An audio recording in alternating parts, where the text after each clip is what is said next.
शांति।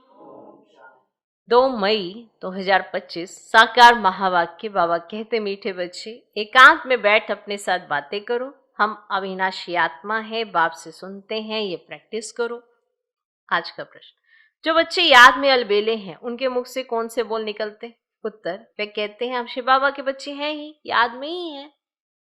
लेकिन बाबा कहते हैं वे सब गपोड़े हैं, अलबेलापन है, इसमें तो पुरुषार्थ करना है। सवेरे उठ अपने को आत्मा समझ बैठ जाना है, रूढ़ियान करनी है। आत्मा ही बातचीत करती है। अभी तुम देही अभिमानी बनते हो। देही अभिमानी बच्चे ही याद का चार्ट रखेंगे, सिर्फ ज्ञान की लबार नहीं लगाएंगे। आज का गीत है मुखड़ा देख लिपटानी। धारणा के लिए मुख्य सर, पहला पॉइंट, ज्ञान सुनाने के साथ साथ योग में भी रहना है। अच्छे मैनर्स धारण करने हैं, बहुत मीठा बनना है, मुख से कभी पत्थर नहीं निकालने।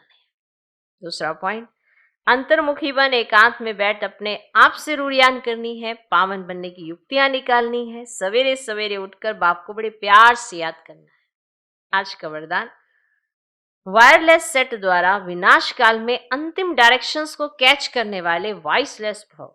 विनाश के समय अंतिम डायरेक्शंस को कैच करने के लिए वॉइसलेस बुद्धि चाहिए।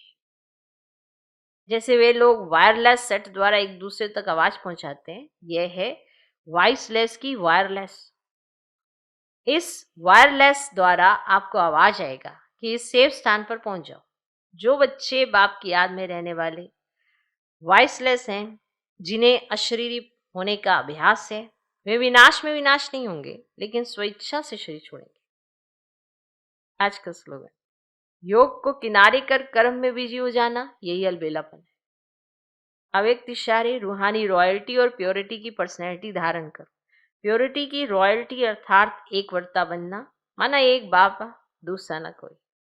इस ब्राह्मण जीवन में संपूर्ण पावन बनने के लिए एक वर्ता का पाठ पक्का कर लो। वृत्ति में शुभ भावना, शुभकामना हो। दृष्टि द्वारा हर एक को आत्मिक रूप में व फरिश्ता रूप में देखो। कर्म द्वारा हर आत्मा को सुख दो और सुख लो। कोई गाली दे, दुख दे, इंसल्ट करे तो आप सहनशील देवी सहनशील देव बन जाओ। ओम शांति।